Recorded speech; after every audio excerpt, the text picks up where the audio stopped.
Teman-teman, gue ketemu video yang menarik nih teman-teman ya. Video menarik ini di YouTube ya. Mari kita nonton teman-teman ya. Ini kasus Malang lagi nih, kasus Malang. Ada apa lagi nih dengan DJP katanya ya. Oke, mari gue share aja teman-teman ya. Nah, mana dia? Gue share aja teman-teman ya. Jadi ini adalah sebuah video dari mana? Dari Partai X teman-teman ya. Partai X. Apa ini Partai X? Jadi sepertinya partai baru nih guys ya, ini partai baru namanya Partai X ya. Sudah ada 1.000 subscriber lumayan ya. Kamar refleksi, kasus pajak di Malang ada apa lagi dengan DJP? Oke, mari kita nonton teman-teman, menarik nih ya. Partai X luar biasa ya. Ini ngalahin Elon Musk nih. Apa Elon Musk yang bikin ya? Jangan-jangan ini partainya Elon Musk ya? Dia masuk ke Indonesia nih jangan-jangan ya?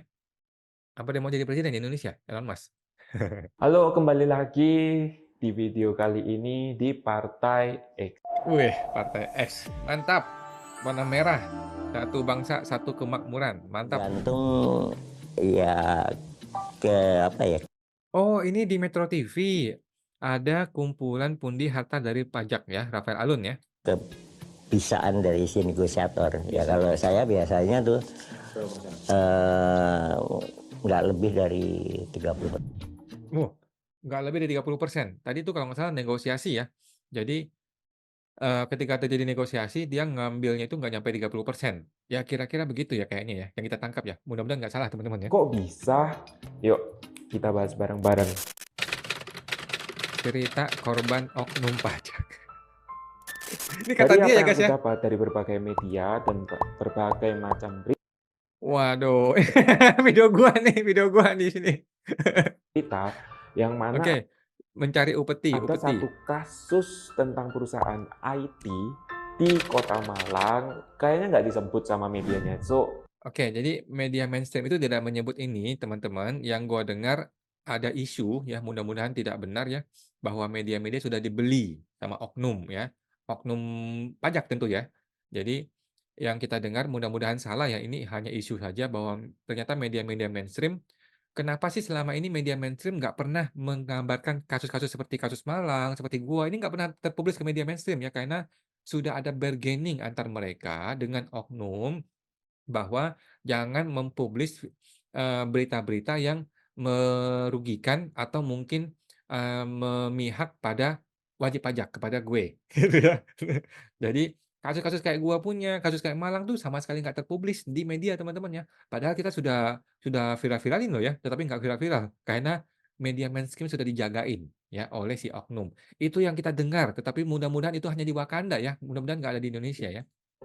kita belum bisa menganalisis lebih dalam, tapi inti ceritanya adalah perusahaan ini dipaksa untuk mengakui keuntungan yang ditetapkan oleh pegawai pajak yang memeriksa. Oke, Jadi misalnya kayak gini, ini sudah hal yang jadi biasa ya kan teman-teman ya? setiap perusahaan atau pengusaha itu pasti kedatangan orang pajak untuk diperiksa nih, apa benar keuntungannya yang dilaporkan itu sesuai apa enggak.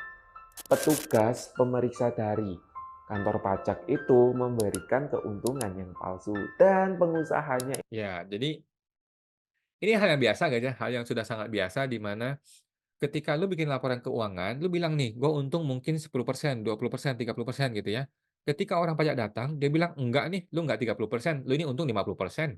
Tembak aja dia, nggak pakai undang-undang, nggak pakai dasar hukum, nggak pakai PMK, suka-suka dia ngomong, ya. Ini oknum, teman-teman, oknum ya. Kalau orang pajak yang benar nggak begitu. Nah, jadi dia tinggal bilang, "Lu ini profitnya nggak 30% nih, lu profit 70% nih." Memang anjing tuh orang ya.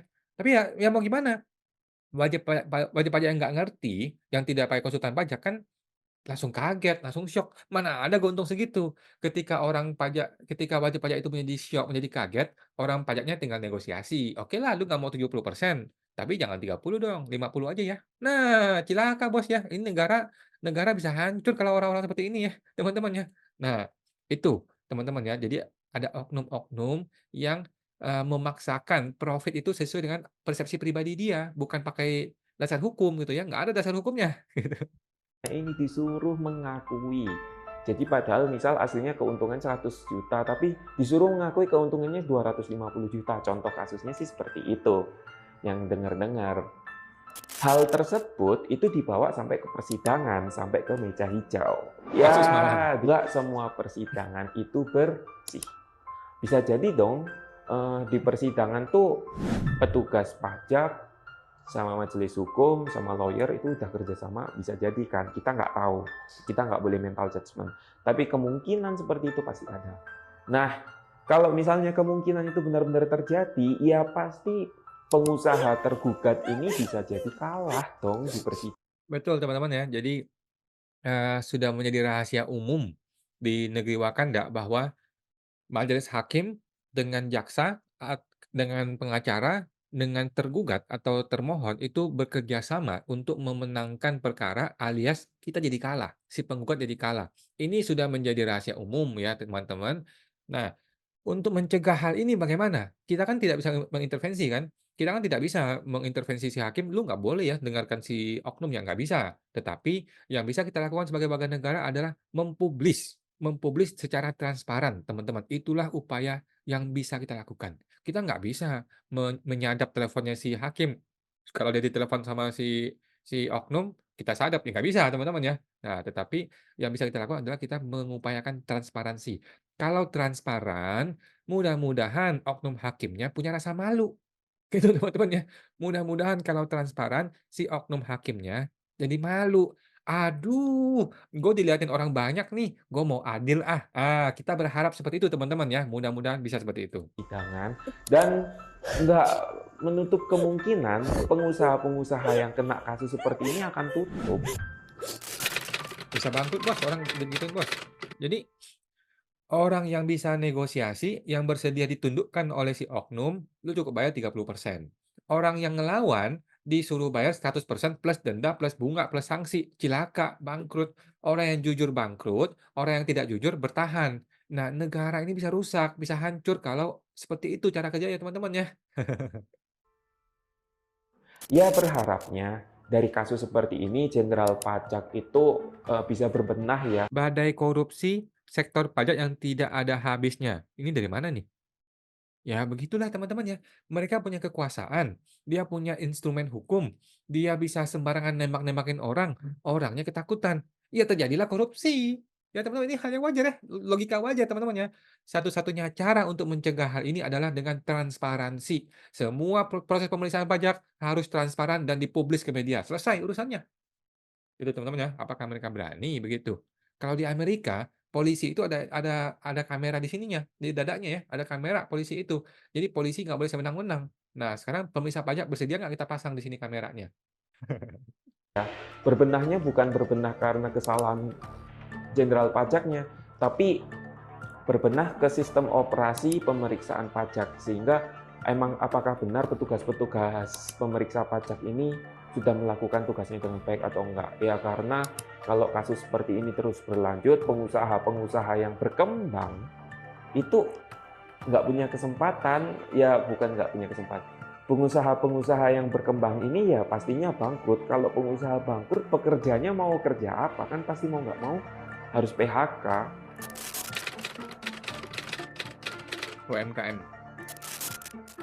Ya, padahal kalau kita tahu kan, pengusaha-pengusaha yang sudah berkembang merupakan pembuka lapangan pekerjaan dan yang meningkatkan ekonomi masyarakat. Harusnya bersyukur dong kalau misalnya banyak pengusaha yang bisa berkembang dan bisa memajukan ekonomi masyarakat Indonesia. Tapi kok malah digituin ya sama orang-orang pajak? Apa karena pengen sebegitunya punya uang? Ya, kita berharap sebagai masyarakat Indonesia, kasus seperti Rafael Alun Trisambodo itu enggak terulang lagi. Sehingga ya sebagai pengusaha yang berkembang, itu bisa menjalankan usahanya dengan aman, nyaman, dan tentram. So juga bagi pengusaha-pengusaha, teman-teman kalian juga jangan juga memalsukan laporan keuangan kalian, memalsukan laporan keuntungan perusahaan kepada lapor pajak. Nah, ini benar teman-teman ya. Jadi selain kita mengkritisi pajak, kita juga mesti mengkritisi diri sendiri, teman-teman. Anda sebagai pengusaha mesti bercermin. Lu ini sudah betul belum laporan pajaknya. Jangan sampai lu ngomel-ngomel lu diperas, lu diintimidasi, diancam, ditekan, ternyata elunya brengsek, teman-teman ya. Jangan begitu, teman-teman ya, jangan begitu. Jadi kita juga sering melihat juga di mana wajib pajak itu melakukan praktek-praktek laporan keuangan yang salah, yang sudah jelas salah. Contoh nih ya, lu dagang barang gitu ya, dagang barang apa gitu ya, profit lu itu 0,1% contohnya gitu ya. Itu udah nggak masuk akal teman-teman ya, itu udah nggak masuk akal. Kalau lu ketemu orang pajak, apalagi oknum, ditembak sama dia 30% gitu teman-teman ya. Nah, jadi janganlah memanipulasi laporan keuangan. Itu saran gua teman-teman buat siapapun wajib pajak di luar sana ya. Kalau lu sudah benar, lu boleh deh berjuang ke pengadilan. Lu sudah yakin diri lu benar nih, lu sudah melakukan, upaya dengan maksimal menjadi wajib pajak yang patuh, lu boleh deh gugat pengadilan. Kita bantu deh sampai lu sukses di pengadilannya. Tetapi kalau lu tahu lu salah, ya susah teman-teman ya, susah ya. Kalau lu tahu lu salah, lu tahu lu yang memanipulasi, ya sulit teman-teman ya. Jadi jangan sampai lu terjebak di sebuah situasi di mana lu diperas oleh oknum, tetapi lu tahu lu yang salah. Jangan sampai berada di situasi itu teman-teman ya, karena lu akan kalah nanti.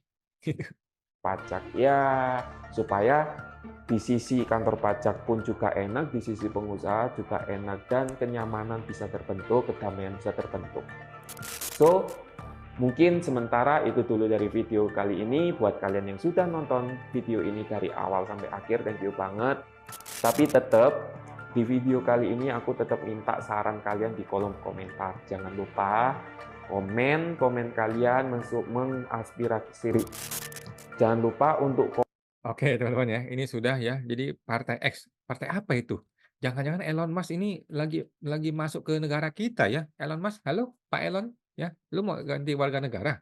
Jadi Elon Elon muka gitu, Elon Musk, jadi Elon muke.